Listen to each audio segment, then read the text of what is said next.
while he was there. You can't. Just saying. You can't. Look, all I know is Clemson is redefining who the fuck they actually are Are they? mid-season. And so now we're having to actually figure out, are we going to be more of a defensive team or are we going to be more offensive? And obviously it's going to be You guys defensive. don't have no faith in that true freshman quarterback. That's what it is. Bullshit, we don't. You don't. You don't. Bullshit, we don't. It's a freshman though. I mean, in all honesty, like I have faith in him, but do I think he's gonna? Do I think he can take us to a playoff? Yes. Do I think he's gonna What? take us all the way? Hell no. What? Man, come on, dude. Put it this way. Yeah. You think he's good enough to beat Alabama? I think our defense is. No, not even close. I think our Not, defense is. I think it's not, going to be a lot closer than people give us not credit even for. close. If we actually Man, end up playing fucking Alabama, nah. what's going to happen is people aren't going to give us no credit, and by the third quarter, we're going to be within a touchdown of them, and everyone's going to be like, "What the fuck happened?" You're not Bama ready, bro. Bullshit. You understand what Alabama's doing. They are beating SEC teams by multiple touchdowns week in and week out. We That's the haven't. toughest conference in college football, I bro. don't give it. We haven't played an SEC team yet. There It's you not our. go. It's not our Exactly. fault. It's not You our guys are fault. struggling with Could we? Could we beat? Syracuse. Could we? No, you're not Bama ready. I don't think you're Georgia ready. To be honest with you, I think Ohio State may beat you. I'm not saying we would beat them. I'm saying we're ready for them. Nah.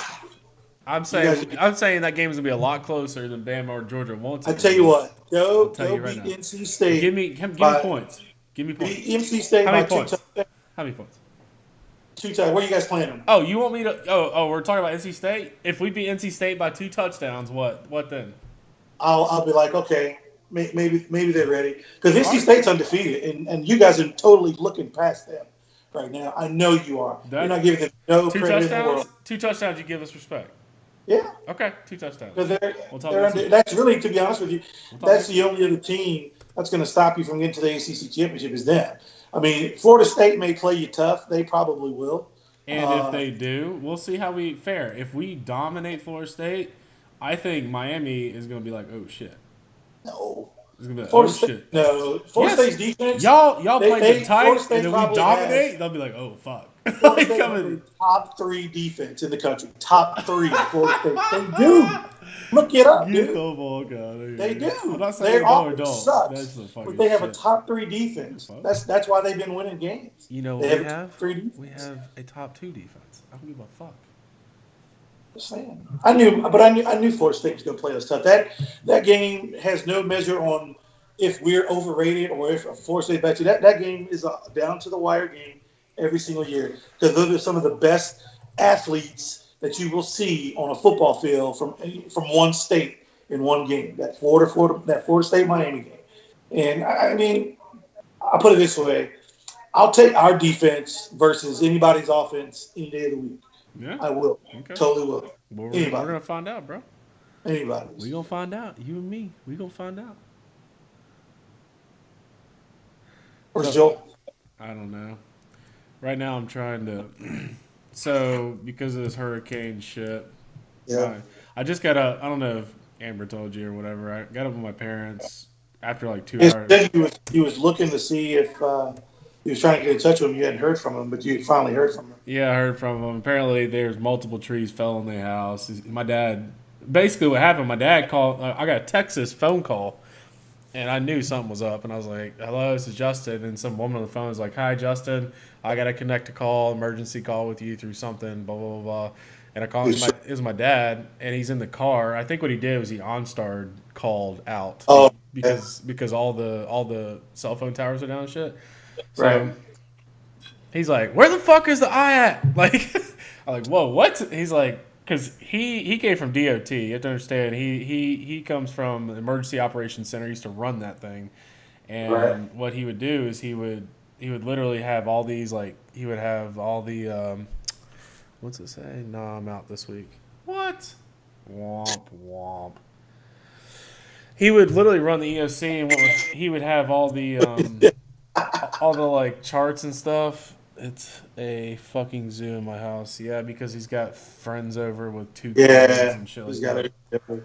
Anyway, so they run the EOC. So basically, what happens is if somebody needs help, or if there's like a tree down in the middle of a road blocking traffic, His job is to send out a crew in the middle of a hurricane to go clear that shit so that emergency vehicles can get through to people that need the help and blah, blah, blah. Right. So he's retired, but apparently they stayed at their house, and this shit happened so quick too. Like yesterday, I was following the storm. I called my family Monday. I said, "Hey, you guys can come down if you want to." Like, well, we'll see what Mark says. He's like, it's only like a Cat 1 right now hitting. They don't expect it to be that bad. And then yesterday it was only a Cat 2, and then overnight it literally went from a Cat 2 to a Cat 5. And it was like everyone was caught off guard, was not ready, and it like before. Obviously, it's too late to evacuate, so they stuck it out. Turns out at least 1 or 2 trees have hit their house, have damaged the house. They got to get a chainsaw. My dad calls me. He's like, "I got to get a chainsaw and cut my way out of this thing. Like it's a war zone in my yard." And I'm like, God dang. The Waffle House by Phil's house closed, and Jim Couture came to town, and that's how they knew it was serious. Literally, I just read an article. Well, Jim Couture goes to any fucking hurricane, first of all, and they exaggerate like a mofo. But yes, you're not wrong. You're not wrong. But the thing is, he shows up.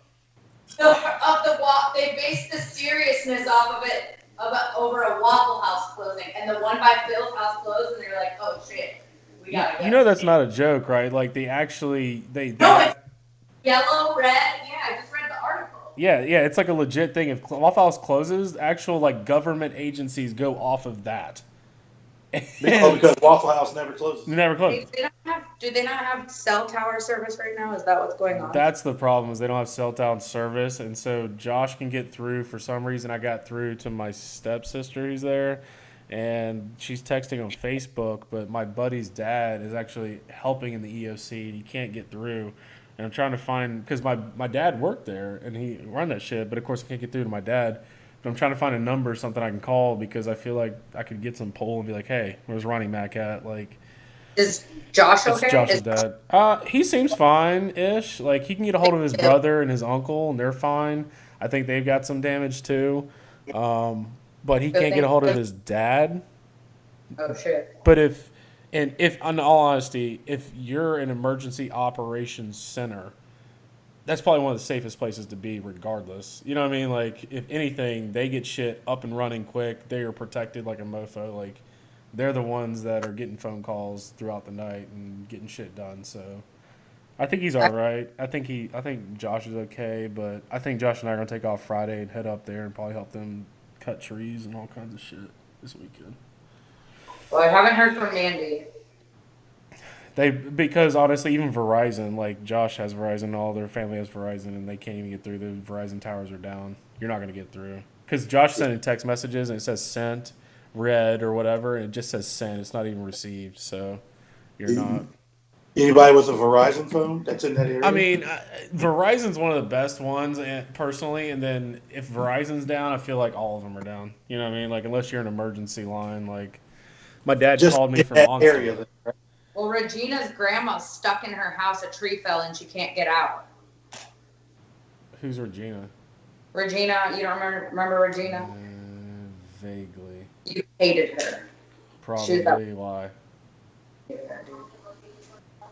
But Phil evacuated. He's okay. Yeah, I remember Phil. Regina. I remember Regina. Yeah. I try to forget people I hate, so. I'm just watching Facebook to make sure Mandy's all right. Yeah, let me know what you come up with. I was trying to find some numbers, but. If you hear anything, let me know. I will. Okay, back to your podcast. Bye. Right. Glad you're okay. Thanks. All right, we're on the eve of this crazy podcast. Well, I'm Justin. Let's hop into it. We'll get into the podcast. My name is Justin. I got my buddy over here, Rodney. How we doing tonight, Rodney? Oh, we're doing pretty good tonight. Catching back up after missing you last week. Licking my wounds after watching my Skins get fucking PlayStation last on Monday night by Drew Brees and the Saints, man. But I'm good though. We're still in first place. So awesome. We're doing a little solo pod between the two of us. We're out one guy. For those of you who really don't know and living under a rock, we are on the eve of a major disaster down here in Florida. It's where we're podcasting. Some of us live in Central Florida, some in the South. and some of us in North Florida. So we're all kind of all over the map. Joel has got some family that evacuated, and they're okay and everything's safe. But for now, we're actually just going to run with 2 tonight. We'll keep you posted on things of that nature. I'm sure Joel will be back next week and excited as ever. So let's hop right into it. Let's get into your Skins game. It's a good segue, honestly. Let's talk about that game. What happened?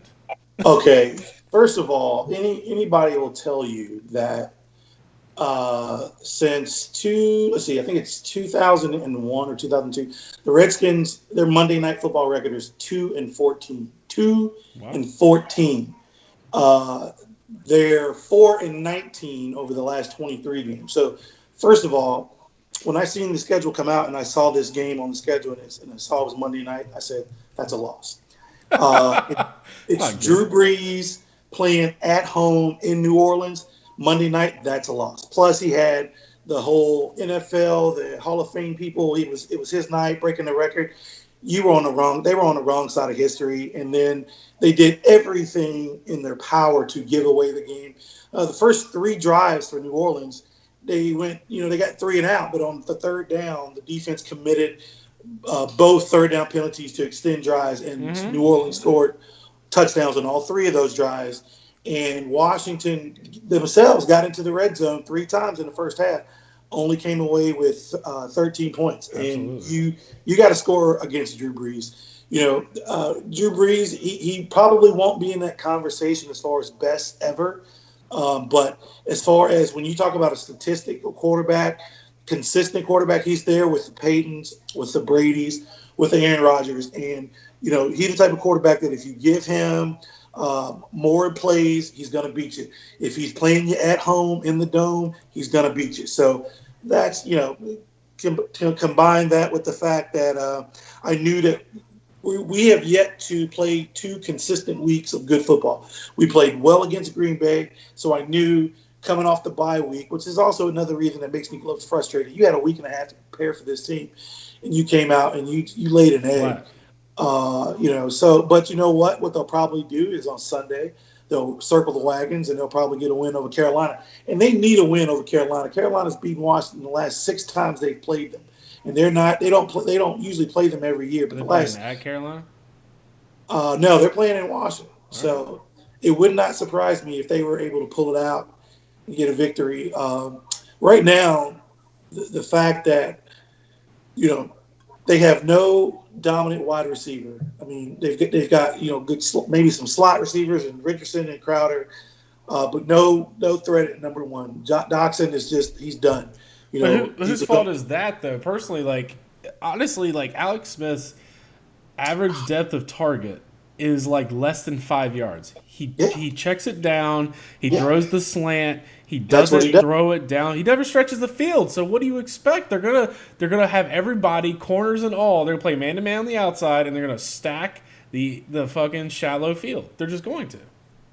Well, when you got players like Jordan Reed, and when you got players like Chris Thompson, and even Adrian Peterson on a couple of plays Monday night, they can take those 5 to 6 yard checkdowns and turn them into 15, 21 yard type plays. The issue is, and a lot of this came Monday night, there was no threat of the running game, and that's probably because the starting left guard, Sean Laval, was out. So everybody was having to play out of position. Trent Williams looked bad on a couple of plays. Brandon Sheriff looked bad on a couple of plays, and these are Pro Bowl players. The offensive line didn't play well at all. And like I said, early on in the first half, they had 3 really good drives. I mean, Adrian Peterson caught the ball out the backfield, made plays. Paul Richardson had a really good catch. They just didn't score touchdowns. They could have, they should have gotten the end zone all 3 times, instead of 1 out of 3, and they would have made the game a little bit closer. But they came out in the second half, and they got beat on everything. Drew Brees was just in the zone. And the one struggle with Washington is young secondary. In young secondary, you're going to have to live and die, taking bumps and bruises. They're going to look good on a couple plays, and they're going to look terrible on a bunch of other ones. So you just got to hope that they don't make enough bad plays to beat you. I still like our front 7. I still like Deron Payne, Jonathan Allen. I think Ryan Kerrigan is going to get started. He had a big sack. in that game Monday night, so he may start to get going. And and like I said, the NFL is a week-to-week season, week-to-week league. We're sitting right now 2-2. Everybody in the NFC East lost Sunday, and we came out. We're still 2-2. Everybody else has got either three or more losses. And Thursday night, the Eagles and the Giants play, so one of those two teams is going to lose.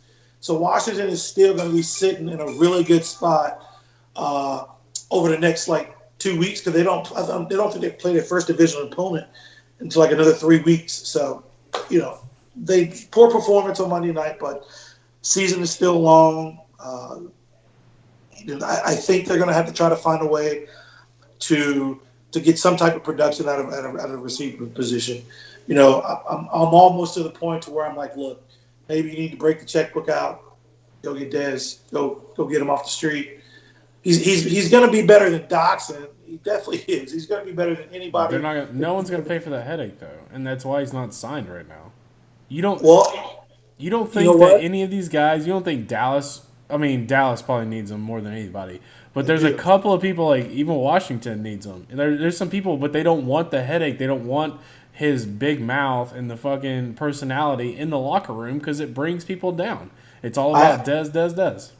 You know what? I think if you are a coach or general manager and, your back's against the wall, and this year becomes you either win or you get fired type season, and you see that, you're not getting any production out of your receivers, your number one draft pick from 2 seasons ago can't even get on the field, so you're pretty much done with him.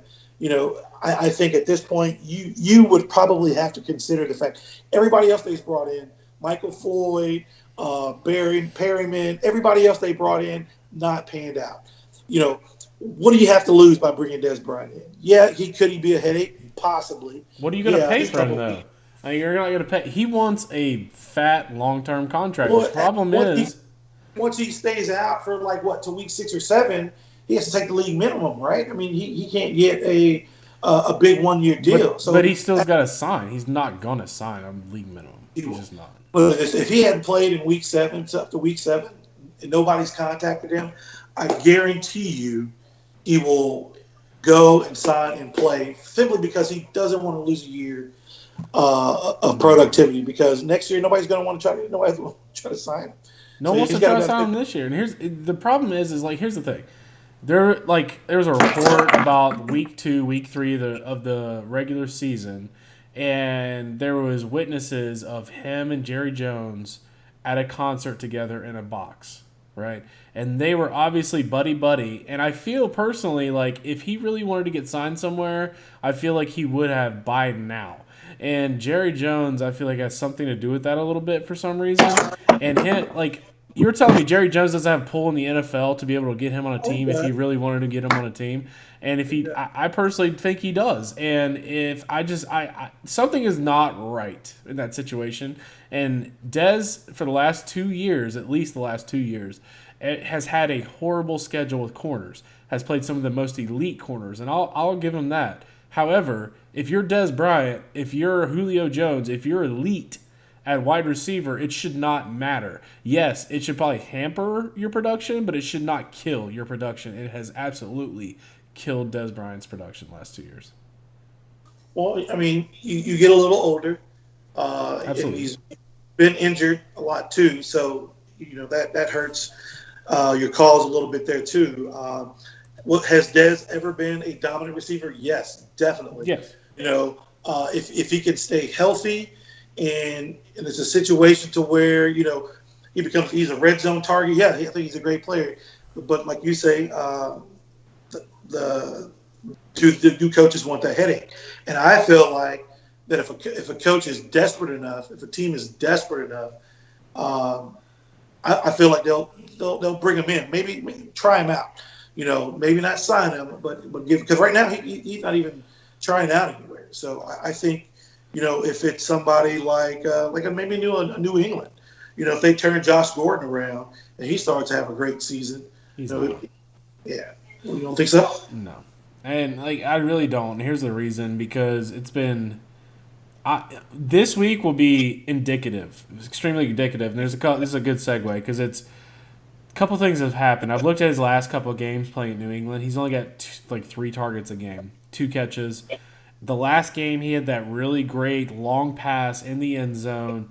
He went up and got the ball in double coverage, touchdown. And I actually heard on a podcast and it made me laugh because I thought the same thing. That was Tom Brady's equivalent to a trust fall.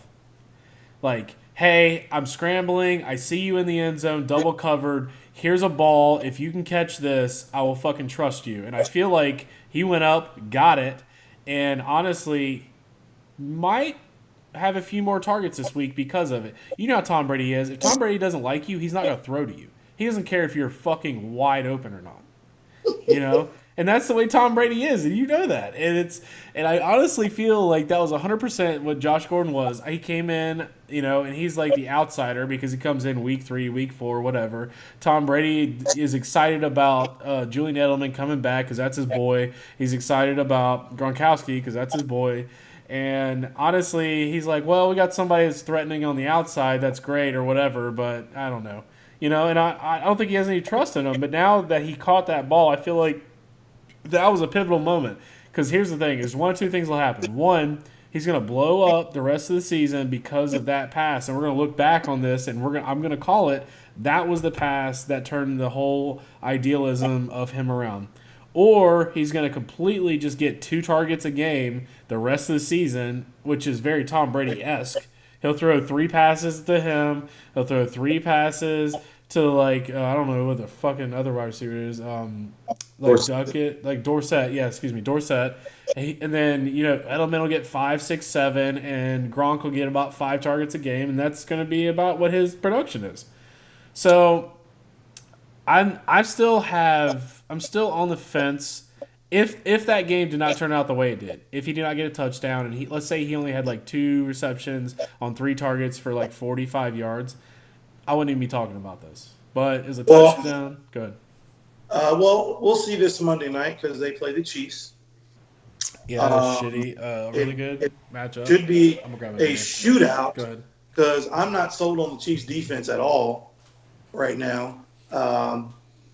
You know, they're and you know what? The way that they're starting out, you know, this is to me this is a typical Andy Reid team. I think the Chiefs did this last year.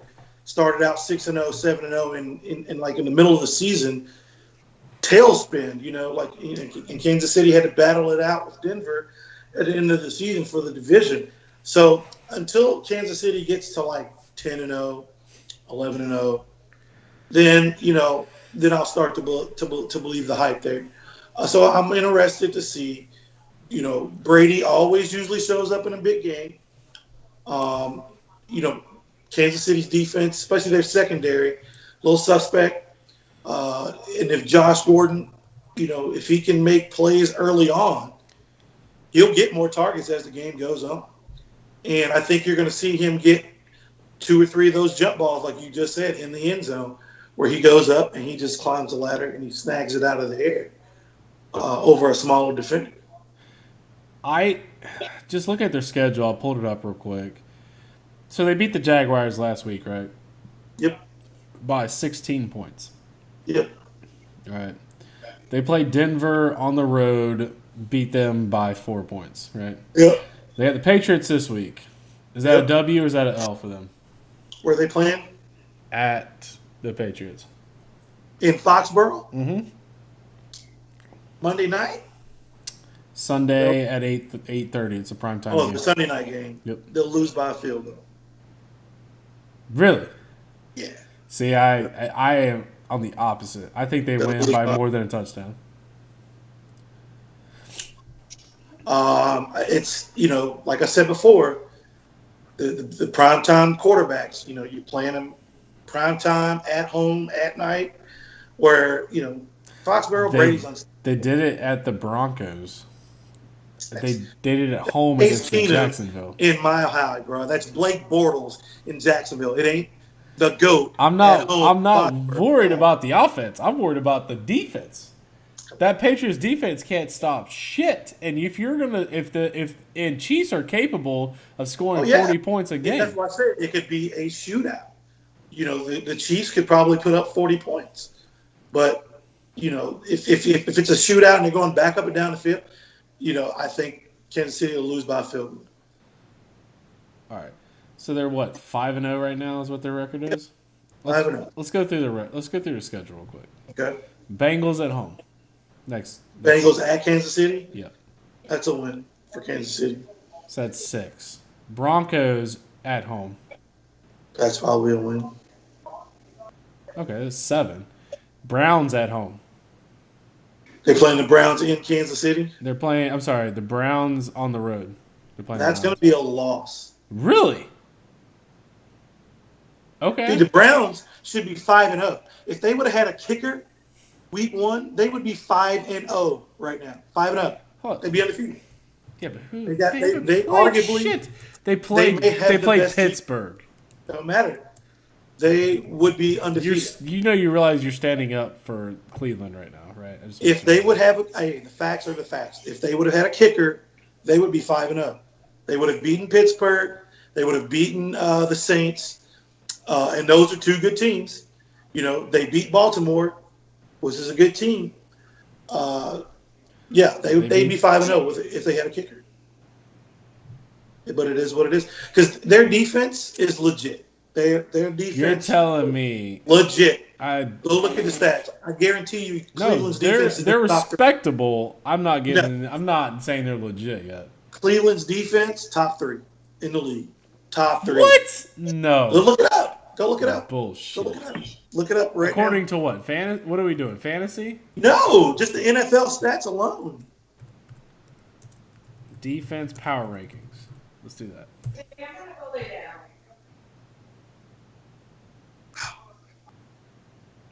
What's up? Let's see here. Well, let's see when this was written real quick. September 4th. Let's see. Team total stats 2018. I'm just curious. You got me curious. Defense statistics. So they are, according to statistics, the 28th best defense. 28? No Yes. way. Is that total? According to yards per game, passing yards against them, rushing yards against them. Let's see. Points. Let's see. Yep. 113 total points. Points per game is 22.6. We'll do it by points per game. Yeah, what are they ranked points just per to game? make it fair. Let's see.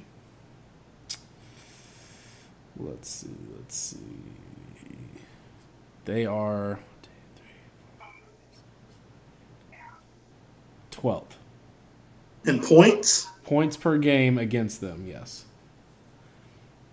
Man, that's Arizona's actually in front of them. no. Arizona's defense is not better than Cleveland's. Yeah, 22.4 points per game versus 22.6 points per game against Cleveland.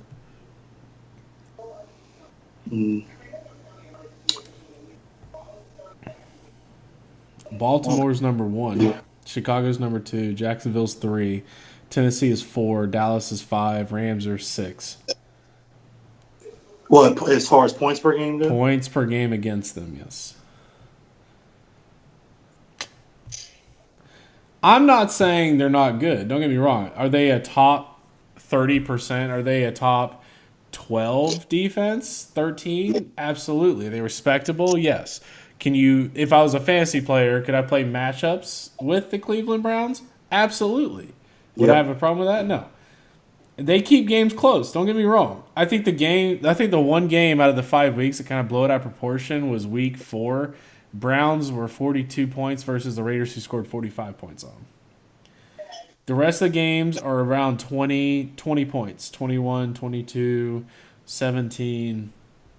And their schedule's not any easier. So let's go through Kansas City. So we'll all right, I'll give you that. We'll call it an L.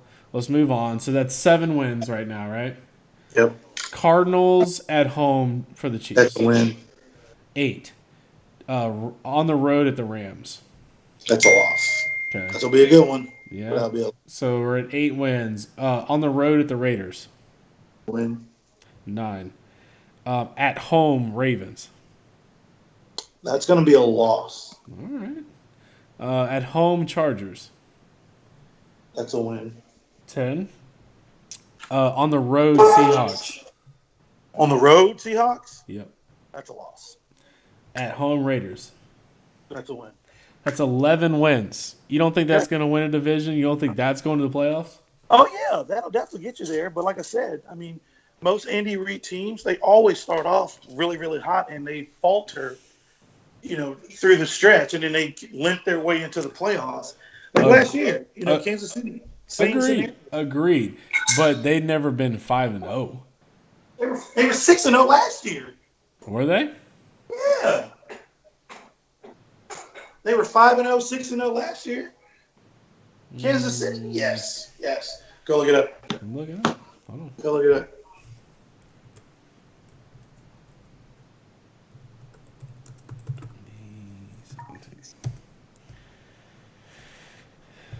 Let's see here.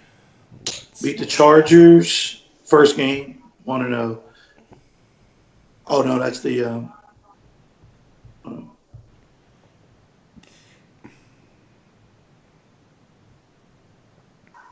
Let's see.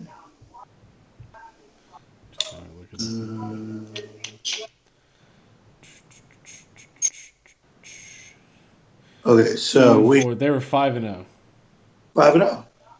So they were the same they are now, but I honestly feel like there's just no stopping them at this point. 6, 7, 8. Yeah, you're right. They won one game between week 6 and week 13. Exactly. I honestly don't see them stopping. Like last year, I could see that shit happening, right? Because all the bullshit that Andy Reid likes to pull, all the antics and things like that. But Mahomes is another level talent, and I'm a believer, 100% Mahomes. You know what?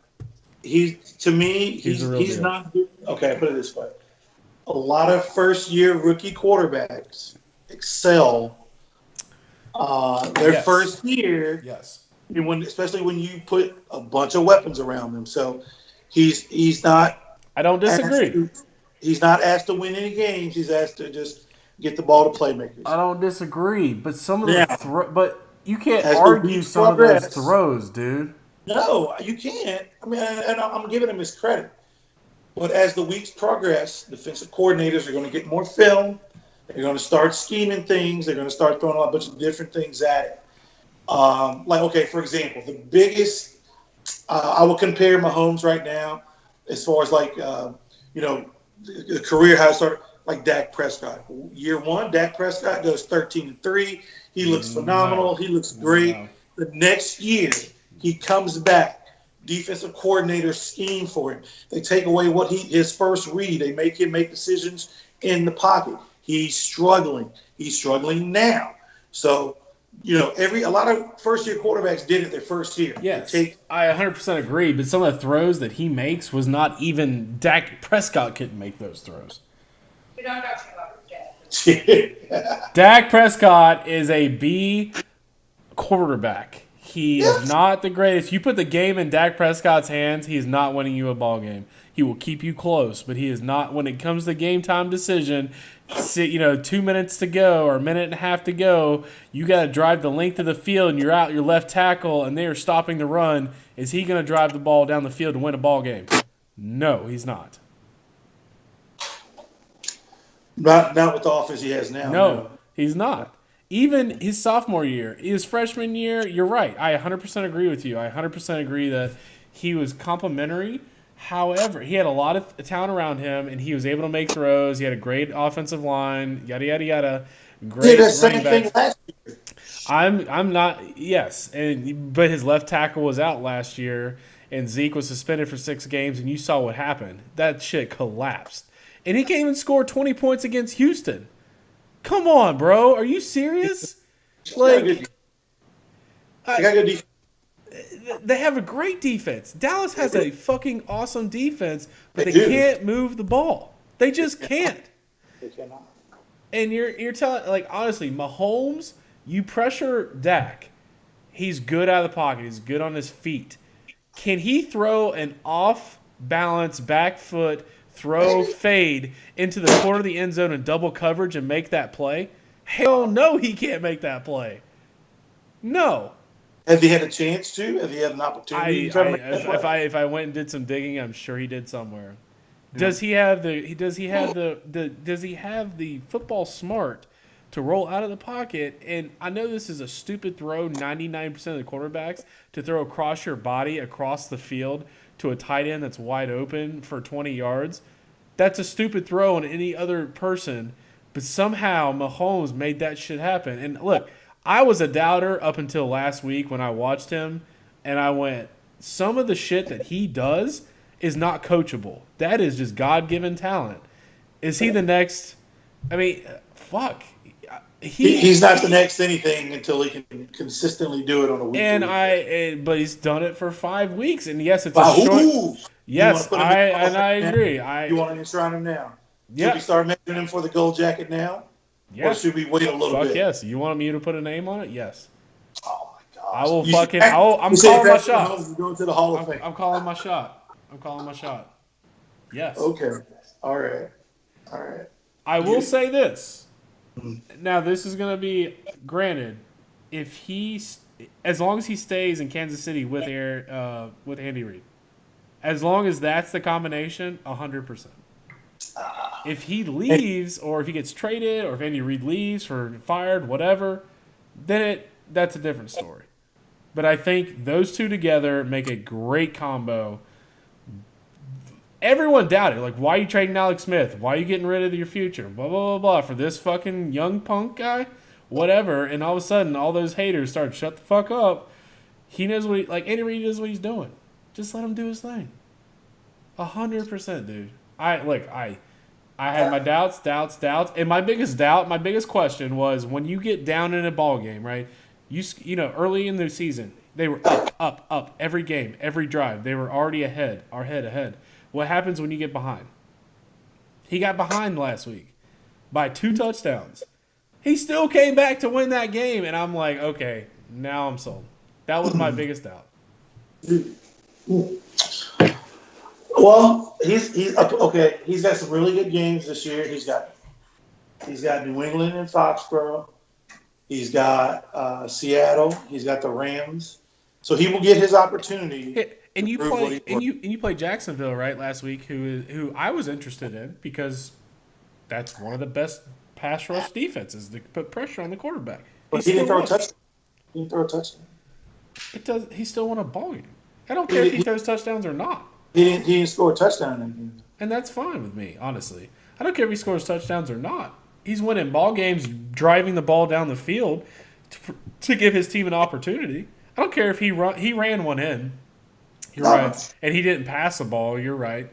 They ran it or they kicked field goals, but they still won that game, and he gave his team a chance. They did. But, I mean, Jacksonville's no threat to score on anybody offensively, so I'm sure Kansas City knew once they got ahead. So all right, look at their schedule and tell me what's the game that's going to make you a believer this year? Well, I mean, okay, you got New England coming up Sunday night. Okay. You got and you got Seattle. Those are the 3 games that I'm looking at. Which ones? Now. So you got New England. What was the second one? The Rams. The Rams. All right. And that one, honestly, if he loses that game, I won't be mad. If it's a close game, like, for example, the Vikings only lost by 7. If it's within, like, 10 points, I understand. You're not going to go perfect. You're not going to go undefeated. Okay. But if he keeps it close within, let's say, a 1-possession game, I still got my respect. I'm not losing anything. Sure. All right. And then Seattle. Now, you can't tell me this past week Seattle didn't surprise you, because it surprised the shit out of me. No, that's a division game, and they're playing in Seattle. Really? That didn't surprise you? No, it did not surprise me. It's the 12th man. You gotta. These teams play. You know, some of these teams when they play you at home, and like I said, it's a divisional game. Seattle knows that team probably better than anybody. They see them twice a year. I mean, so I knew that. No, that the games didn't surprise me at all. Not at all. Not one bit. It surprised the heck out of me, dude. And honestly, like I'm not the way that they played with the offensive line. You're telling me that the Rams couldn't do a better job of getting to the quarterback than what they did. And yes, I know that Russell Wilson is is outside the pocket passer. He's better on the run. He can beat you with his feet. You got to respect that guy. But all the teams that Seattle has played and the way they have played, even without Earl Thomas, I was fucking surprised. Come on.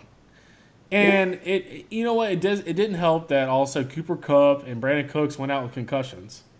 That kind of helped Seattle a little bit. Honestly, early. Good. I mean, we still run the ball. Still had Robert Woods. You still had players. Yeah. They got golf. Did you see the end of that game, by the way? Quarterback sneak. Well, but did you see how the series of events played out right before that? No, I don't think so. So this is the funny thing, right? So Sean McVay, I love this guy. Like, I am in love. Like, if I had a man crush on a coach, that's my fucking He was guy. the offensive coordinator in Washington 2 seasons ago. He's my man crush, dude. That dude's got some fucking balls, and he fucks you up. So what happened on 4th down, right? It's 4th and 1, like you know, before the quarterback sneak, right? 4th and 1, right off the bat. Sean McVay kind of thinks about it. You know, they set the ball. The time clock starts. They throw their punting squad out there, right? All of a sudden, Seattle's not ready because at first Goff was out there, and then they kind of hurried up their punting squad out there. Well, Pete Carroll calls a timeout, right? So, calls a timeout, right? And Sean McVay's sitting there, talking with Goff, right? And all of a sudden, Pete Carroll sends his defense out there for the punt return or whatever. Mm-hmm. And Sean McVay sends his offense out there to go for it. Right? And it was like, dude, you are such a... Like, I was laughing. I was like, this motherfucker puts his punt squad out there for you to call a timeout, and then you flip the script on them and put your offense out there and say, fuck you, we're going for it. Like, you're a goddamn genius. And then he got it, and I'm like, you know what? That takes fucking balls. Oh, he probably had already planned to go for it anyways. Maybe. He probably did the whole send the punt team out there just so Seattle would have to use a timeout. So knowing that if you got the first down, they had no more timeouts to stop the clock. That's probably that to me, you know, you're thinking 2 steps ahead. So you figure get them to spend that timeout. Then you actually go back out and go for it anyways. Because you had already made up in your mind. I think he had already made up in his mind that he was going to go for it. You're talking 4th and 1. I mean, couple feet. Yeah. No, but I'm telling you, if you go back and watch that game, I still think he was on the fence when he sent his punt squad out there. And then you gave him another, 2 minutes to think about it, and he says, fuck this, we're going for it. It takes balls to win ball games. And it takes balls to win a championship. And that dude has balls, and he has faith in his team. If it was anybody else, they probably would sent the punting squad out there, kicked it off. You were up by 2. Let's our defense go out there and play. Nah, he said, fuck this. We're winning this game right here, right now. We're doing this. And he did. And they succeeded. And you know what? This kind of goes back, and there's been a lot of talk, but right before we get into next week's games, there's been a lot of talk this week about whether you go for it, whether you don't go for it, because they're giving shit to the Cowboys offensive coach about not going for it on 4th down. Well, I mean, in Jason Garrett's defense, if you go for it and you don't make it, you pretty much give Houston a chance to win the game within 2 plays. But his thought process was my defense has been playing great. Aren't they on the 40-yard line? On the opposite 40? Yeah, I mean they were at like the 43, 44, okay. 45. I mean, you figure, okay, I'll punt it. My defense has been playing lights out all game long. He didn't expect for DeAndre Hopkins to catch the ball and hit like 2 Madden spins on the fucking PS4 controller to get in the field goal range against these guys. So how do you not expect that from him? Yeah, I mean, but I think at that point you had to go with what was working for you. And Dallas's defense was playing phenomenal. They had like 3 goal line stands where they didn't give up touchdowns, where Houston only got field goals. I probably would have punted it too. Now, because you probably they didn't have any confidence that they could probably pick it up on the ground because Zeke wasn't running the ball that well. So you have to figure they were going to play you for the play action pass. I don't know. Taking it out of your defense's hands when the defense is probably the best part of your team right now. I can give Jason Garrett credit for punting the ball. The only, like I said, and DeAndre Hopkins just made a great play to get him in the field goal range and we win the game. So, And I will say this honestly, and I'm calling my shots, right? And that's one thing I like. Like personally, as a football fan, I might be wrong on some of my evaluations, but I'm not a middle of the road guy, and like taking shots at Joel a little bit, I guess. He's like a middle of the road. I don't like to take sides, but I see both sides. Like, nah, I'm like, this is shit's gonna happen. This shit's not gonna happen. This is what I'm saying right now, right? I'm kind of curious, and I'm calling my shot. Next week or the next 2 weeks, I would be curious how many head coaches go for it on 4th and 1 at the end of the game from now on out. Because of this. Because of the balls that McVay had, because of the shit that happened about Dallas. Like, I honestly think that they're gonna huddle up, and at the end of the game, when it comes to a game time decision, instead of punting on 4th and 1, I bet you they start going for it more because they're if the situation is like okay, let's say you're up 4, okay, with you're trying to run the clock out. And it's 4th and 1, and you got the ball on, let's say, the 37, 38 yard line where, your field goal maybe like 49, maybe 50-something yards. Yep. And the other team doesn't have a timeout or something like that, probably go for it. And I'm sure every coach has a situation in like a chart or something that says, okay, if it's 4th and 1, you got this scenario, you go for it or you punt it or whatever. I'll say this. If they are beyond their own 40-yard line, so if let's say they're on the 60 or the 57-yard line, so technically you're 43, right? Yeah. Anything beyond your own 40-yard line, midfield, 4th and 1, and let's say even the other team has like a timeout or two, I guarantee they're going for it to win the game. If it's to win the game. That's what I'm saying. At the end of the game, if it's 4th and 1 and it's beyond your 40, if you're 42, and they have to come back, they have to go. If you don't convert, they have to go 42 yards to win a game with 2 timeouts. I bet you they still go for it if it's like a minute and a half left and you can run the clock out. If you can run the clock out after you convert, I bet you they're going to start going for it instead of punting it from now on. Well, that's what Miami did against Florida State Saturday, 4th and 1. I mean, we were inside the 20. We could have kicked another field goal, but but college is a little bit different. A little bit. Well, we went for it on 4th and 1 to keep the drive going, so we could run the clock out. We didn't want to give Florida State the ball back. Even though they had like one timeout left, and in college, the clock stops. So when you get a first down, So Mark Richt was like, okay, even though we're in field goal range.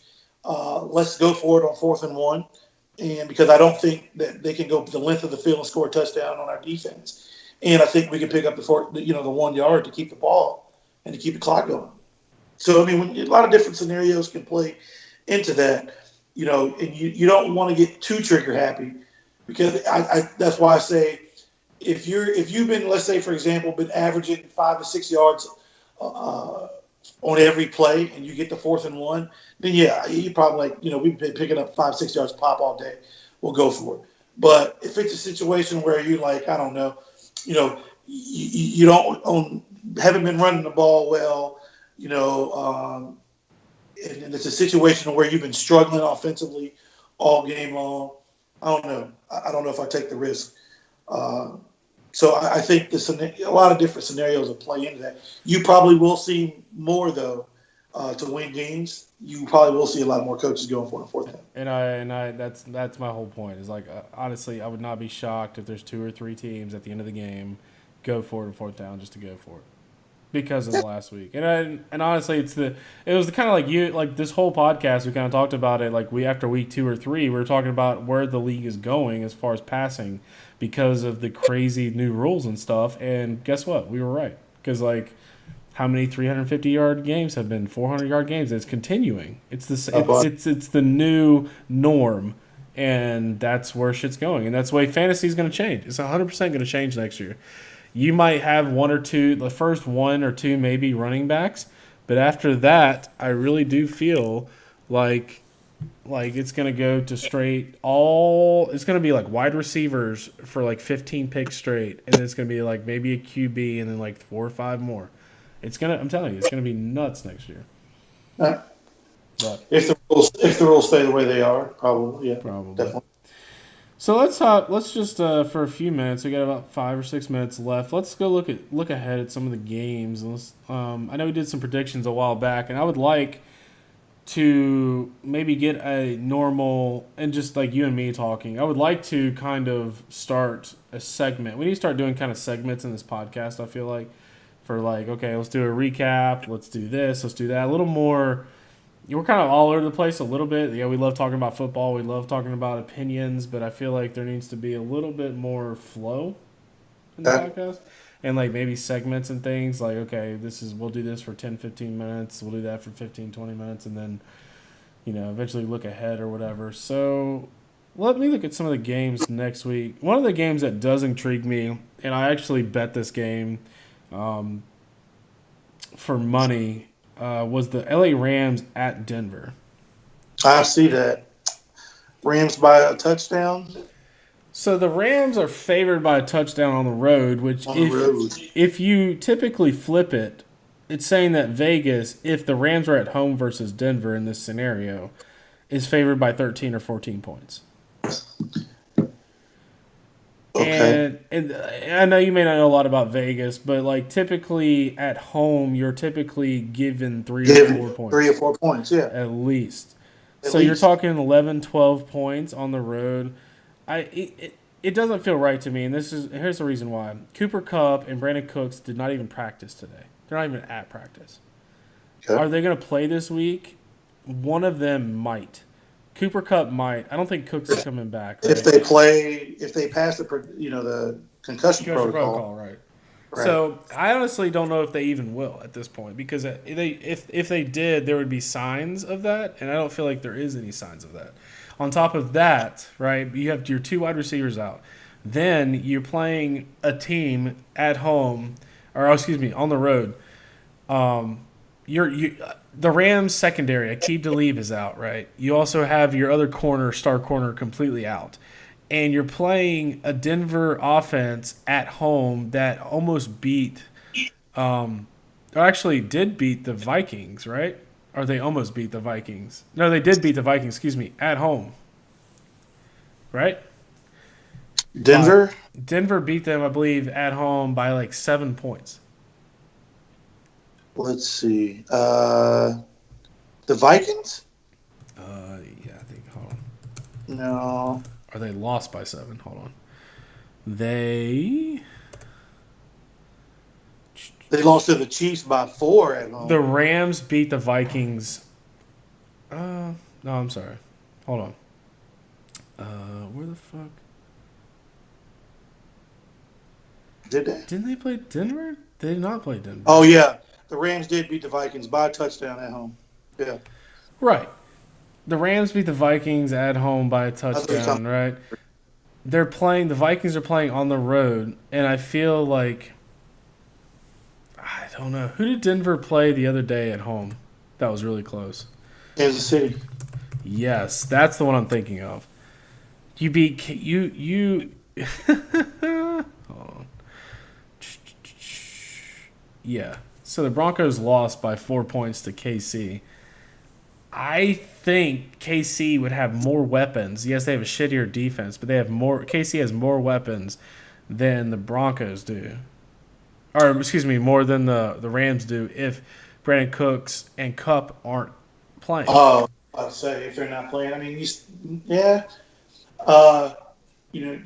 Woods and Gurley will probably definitely get more touches. But Broncos have a top 20. I think they're like 12th against the run. I mean, they still got Von Miller. They still got some good players on the Exactly. stuff.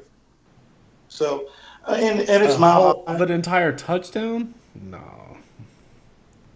Yeah, on the road. Yeah, that's a good bid. So that was one of the games that I actually bet. I bet a lot on that game because it was a +7. So I took the 7 points. So you're telling I don't think the Rams can beat the Broncos in Denver, Mile High, by more than a touchdown. That's a lot of points to give it to you. It is on the road. On the road, definitely. Without your best team in there, Yep. So that was one that stuck out to me. Is there anyone that you kind of stuck out to you? Yeah. Go back earlier in the podcast, and I said that the Chiefs and the Patriots, and I said the Patriots would beat them by how many? You said, I don't know how many you said last, but I said they beat them by a field goal. A field goal, okay. And right now the spread's 3.5. Yep, you're right. So that's pretty dead on, and I think that's how that'll go down. Looking at the rest of the schedule, I mean, there's a lot of snoozers on here. The Jets and the Colts seems like a paint drying contest. Yeah.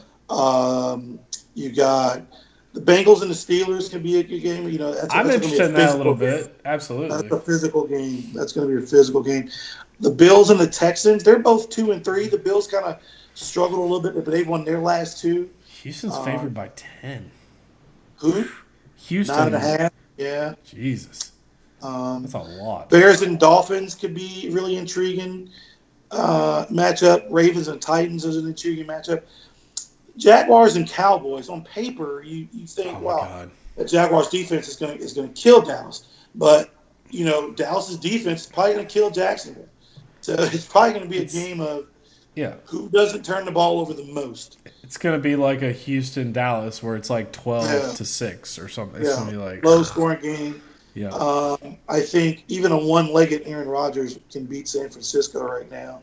And you know what? I watched a little bit of Green Bay and Detroit last week, and Detroit jumped out to a 24-0 lead on Green Bay, but Aaron Rodgers, like he always does, kept bringing them back, and he was literally one play away from having the ball first and goal at the 1, and they were down 11. They could have gone in, been down 4 with like almost a quarter and a half to play, but Devontae Adams dropped the ball on the fucking 1-yard line. His receivers had just let him down the last 2 weeks. They just been dropping balls all over the place. And you know you got to be thinking to yourself, if I'm out here on one leg and you guys are out here on 2 legs and you can't catch the ball, I'm like, what the fuck am I doing this for? He's got to feel a little frustrated. I know I would. And you can tell some of that frustration if you watch that game. Like he's kind of taking shots at his wide receivers a little bit. And he's not happy with them, and he did it preseason too. He even said, he's like, this practice was not the greatest. We actually didn't practice as hard as we should have. But he's actually throwing shade on his offense, at the whole offense, and it's like. I really think Green Bay, especially as Aaron Rodgers gets older in age, they need a running back, not Ty Montgomery, who's fucking 5'7" and 185 pounds. Not that dude. They need to go get a legitimate franchise running back to carry Aaron Rodgers these next 3 to 4 years as he gets older, because he's taking a pounding, and it's because they can't run the ball at all. He's dropping back 42, 45 times a game. He's taking shots. He's playing on one leg. He's not going to make it if they don't get him somebody to run the ball. And you're running back. Well, there's 2 problems with that, though, because one, you just paid Aaron Rodgers a fuck ton of money. Oh, yeah, you paid him a bunch of money. And you're not... You're going to go draft a running back. That's what I was getting to. Number 2, you're winning too many games to actually draft a decent running back. How? You're getting a first-round pick, are you not? Now with the record they're getting? Okay, but I'm saying, though, where they picked, they went 7-9, so they had a high draft pick this year. The running backs think, you could have got to, Saquon Barkley went first, but you could have got to a Nick Chubb, a Sony Michel, a Kerryon Johnson, a Darius Geis. You might have wanted to fill other needs. And I agree. If your needs running back, you can get you a good one at your position or at your draft pick position, and you need one. You take it when you need it. not as a convenience, just because you don't want to pay him top dollar. If you got a draft class where you got like 15 running backs and you go 15 deep, then maybe you can wait till the second round. But if you need a running back, yeah, I think you take him in the first round. And I agree, but the thing is this past year was the year to do that, right? Because this past year was a heavy running back deep. I don't think there's going to be another one this year. It's going to be a couple years before that happens again. Probably. So I think you fucked that up, honestly. And yeah, you're right. Honestly, and Aaron Rodgers is going to retire as a Green Bay person. He takes shots every year. He gets hurt for the last 3 years. I don't know how many years he's got left in him. He's got at least 2 or 3 years, and he might just say, you know what, I'm good. He might, honestly. We'll see how it goes. Breaking collarbones and, fucking up knees. Partially tearing knees and shit like that, and yeah. He ain't going to be able to make the choice to quit. His body's going to quit for him. Because he takes shots. He's going to be able to take it down. Yeah, exactly. Oh, man. Drives me nuts. But all right, man. I think we hit our time limit, bro. I appreciate you getting on the pod. I know you weren't here last week, but it's cool, man. Appreciate you coming on. Right on. I'll keep an eye on that NC State Clemson game. 2 touchdowns, right? That's what you told me? Yeah. And you playing on the road?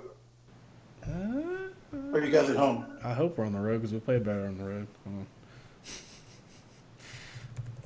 I think we're on the road, actually. Let's see. Really? Nope, I lied. We're at home. Yeah, you guys may beat them by 2 touchdowns. 3:30. That's our time slot. 3:30 this year. Yeah. You guys may roll. 2 touchdowns. You think? Yeah. Well, you guys are playing Death Valley, man. It's just it's going to Clemson and beat them there.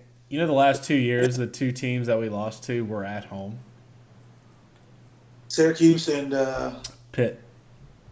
Yeah. These are anomalies, though. And it's not an anomaly because we almost lost this year at home for the last couple of games. Like we always almost lose at home, and it's the most stupidest shit ever. Like Syracuse, we played at home. We played Texas A&M on the road. That was 26-28. In Syracuse, we played at home, and we won 27-23. Where do you play Florida State this year? In Tallahassee. Woohoo! I'm actually going to that game. Me and Joel are going to that game. Yeah, that should be a good one. If they play you like they played us, it should be a good one.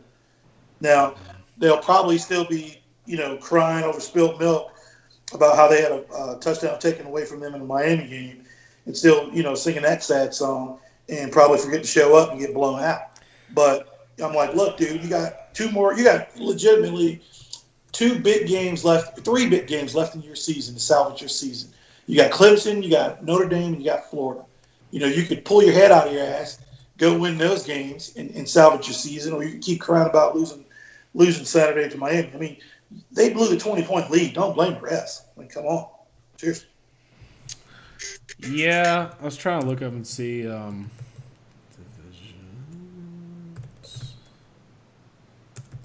I was trying to see who plays in what division because I can't ever keep up with East versus West, wherever that bullshit is.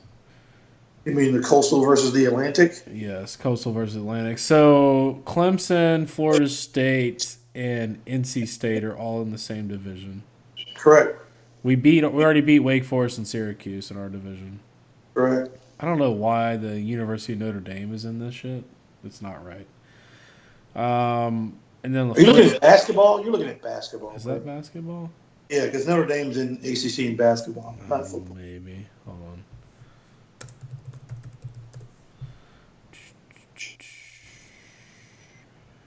It's the same fucking thing. I'm on Wiki, of course, so you can't believe shit it says. You're on what? The Wikipedia, so you can't really believe anything. Well, they are in. If it breaks it down for you where it says like football, or if you just go to the ESPN app and just go to the standings, it'll tell you who's in what division in the ACC. I tried on ACC's standings. Oh, are you in the I'm looking. ESPN app? You're not in the ESPN. No, I'm online right now. Yeah, you're online. See. So the Coastal, you have Miami, Virginia Tech, Pitt, Georgia Tech, right? Virginia, yep. And then we have NC State, Clemson. Here it is: Boston College, Syracuse, Florida State.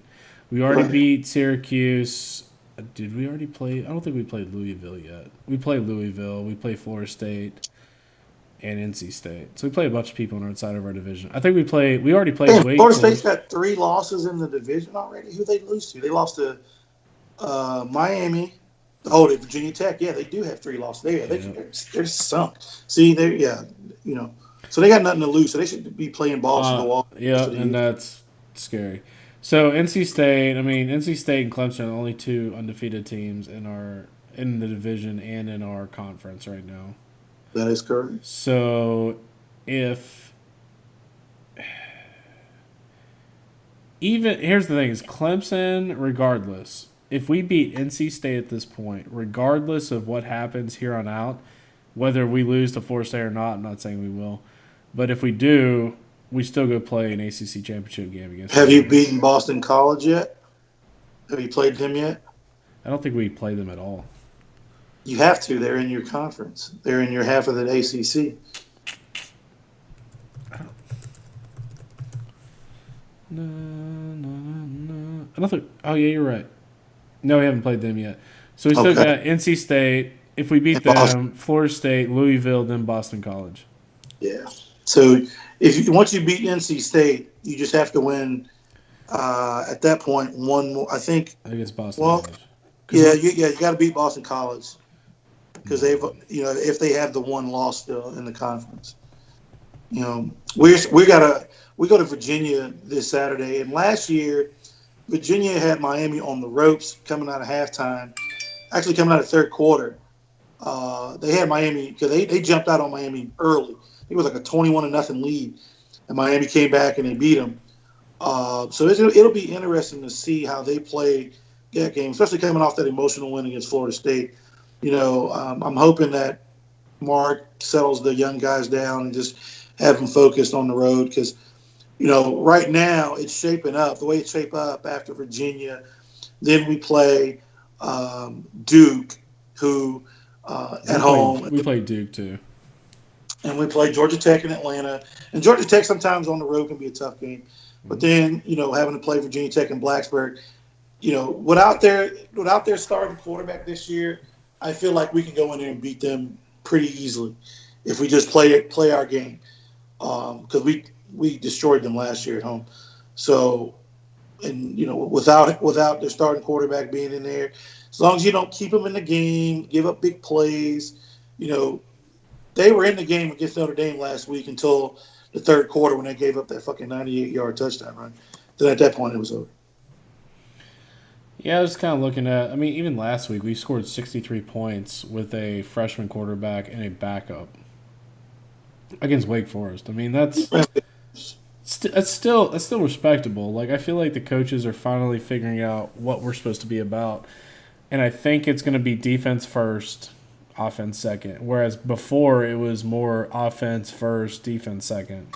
So we'll see how things shake out. If we beat NC State by more than 2 or 3 touchdowns, I'm not going to sweat it. Like, if we can keep NC State in check on defense, honestly, I'll be excited to go watch Florida State game, and then I think we'll win out. Like, I think NC State and Florida State are the 2 that I'm just like, maybe. And we'll see what goes on from there. These are the 2 prove-it games, right? We played A&M, and that was like a little fun rivalry early in the season, right? But as time goes on, if we beat NC State and Florida State in the middle of our season after the change and everything else, and we dominate in those games, if we dominate and there's no question, we're in the playoffs after that. It all depends on where you're at the end of the year. Let's say you go undefeated all the way up until the ACC title game and you lose. I don't think if you're a one-loss team you get in. I think if you're a one-loss team and a one-loss team, it depends. It depends because Alabama, Georgia, LSU, those 3. I know LSU lost this last week, but Alabama has to play Georgia. And Georgia, I think they all have to play each other at least once. So I feel like there's going to be at least a one-loss team in the playoffs. And then if we do lose, then you're talking, all right, let's talk about this. And Georgia could easily lose too because they play Alabama, and I forgot who else they play. They I play. mean, they play Auburn. They play Florida. They could. They could be an easy 2-loss team, and they may even still have them in the playoffs. Nah, there's no way a 2-loss team will ever get there. I don't know, especially the way that the SEC is this year. Nah. If you got 2 losses and you're in the SEC, you're not even in the conference title game. So you're definitely not talking about being in the playoff. I mean, they got LSU this week, and then they got Auburn, which Auburn lost, but they got Auburn. Yeah, that's fucking tough. We'll see. SEC is fun for me. I mean, it shakes it up, and honestly, you're probably gonna have 2 SEC teams, unfortunately, and 1 ACC and 1 like Pac-10 or 12 or some bullshit in there. All right, bro. All right, bro. We'll get back and talk again next week, next Tuesday. Absolutely, man. I'm Justin. I'm Rodney. It's good talking to you, man. 2 touchdowns. 2 touchdowns. We're doing it, baby.